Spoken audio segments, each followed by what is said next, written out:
تو جب یہ سلسلہ چل رہا تھا تو ایک ایسی جماعت جو کہ اقتدار میں آنا چاہتی تھی اور سیاسی ایشو بنانا چاہتی تھی مختلف معاملات کو، انہوں نے نہ صرف برطانیہ میں بلکہ برطانوی پارلیمنٹ میں بھی احتجاج کیا کہ اس جو آپ نے فنڈ بھیجا ہے وہ اس وقت صوبہ پنجاب کے جو وزیر اعلیٰ ہیں وہ اپنے زیر استعمال کر رہے ہیں اور رقم کو خرد برد کر رہے ہیں، لہٰذا یہ فنڈ روک دیا جائے۔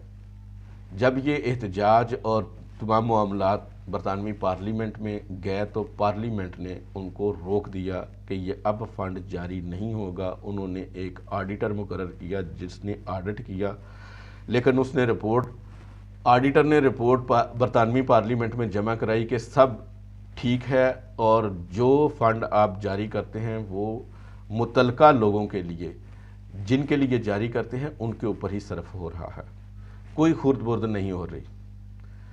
لیکن اس کے باوجود برطانوی حکومت نے کہا کہ ہم ایک تو فنڈ دیں اور دوسرا اپنے ملک میں احتجاج بھی کروائیں تو ہم یہ فنڈ بند کر دیتے ہیں۔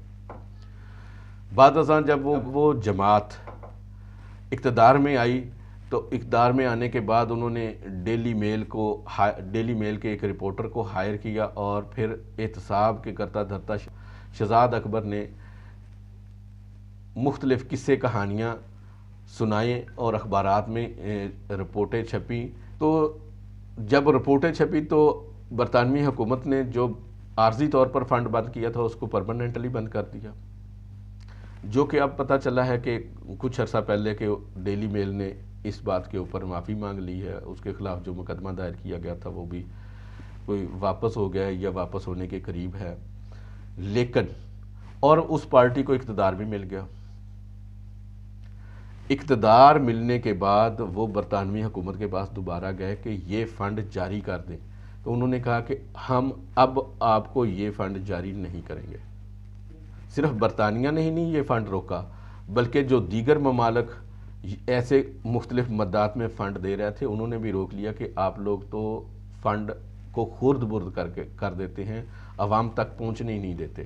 تو جو فنڈ حکومت پاکستان جنریٹ نہیں کر رہی تھی دیگر ممالک دے رہے تھے اور وہ عوام کو فائدہ پہنچانے کے لیے تھا، اور جس کا فائدہ کسی مخصوص جماعت یعنی کہ مسلم لیگ نون کو یا پیپلز پارٹی کو یا تحریک انصاف کو یا جماعت اسلامی کو یا دیگر علاقائی جو جماعتیں ہیں ان کسی ایک کو نہیں مل رہا تھا، تمام پاکستانیوں کو مل رہا تھا، وہ بند ہو گیا۔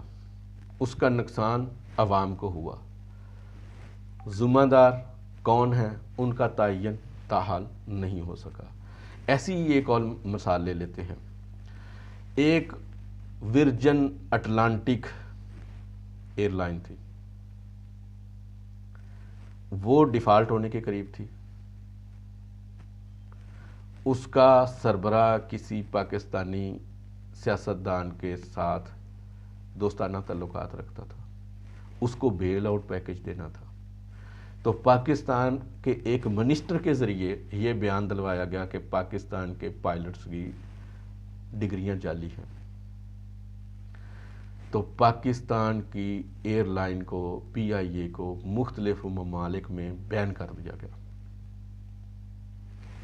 جب اس کو بین کر دیا گیا اس کا منافع رک گیا، اس کی جو پیسے آنے تھے کاروبار ہونا تھا وہ رک گیا، تو ورجن اٹلانٹک ایئر لائن کو اجازت دے دی گئی۔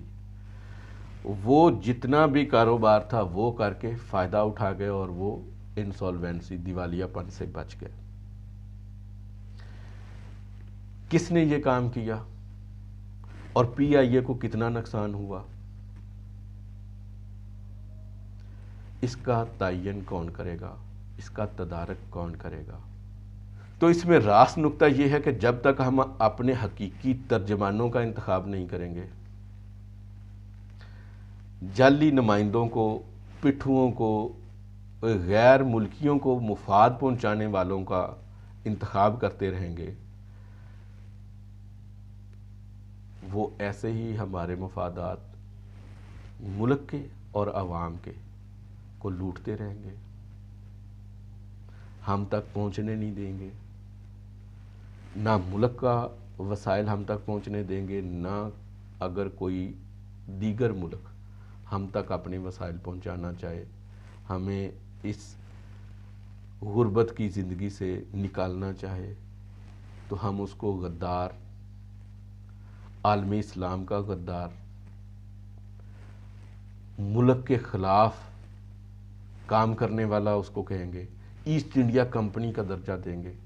یہاں پہ یہ دیکھنا ہے کہ چائنا جب پاکستان میں ایک اینٹ لگاتا ہے تو وہ ایسٹ انڈیا کمپنی کی طرح کا ہو جاتا ہے، وہی چائنا جب ایران میں کام کرتا ہے تو وہ ایسٹ انڈیا نہیں ہوتا۔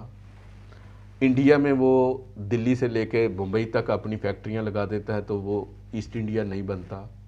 افریقہ میں جا کے اپنے کاروباری منصوبے لگاتا ہے تو وہ ایسٹ انڈیا نہیں ہوتا۔ صرف پاکستان کے لیے وہ ایسٹ انڈیا کیوں؟ کیونکہ وہ چلانے والے کرتا دھرتاؤں کو کمیشن نہیں دیتا، عوام کے لیے منصوبے لگاتا ہے، تو وہ ایسٹ انڈیا کمپنی ہو جاتا ہے۔ وہی جب ان کے مفاد میں کام کرے، ایسٹ انڈیا کی کیٹیگری سے نکل جاتا ہے۔ امید ہے آپ ویڈیو کو لائک اور چینل کو سبسکرائب کریں۔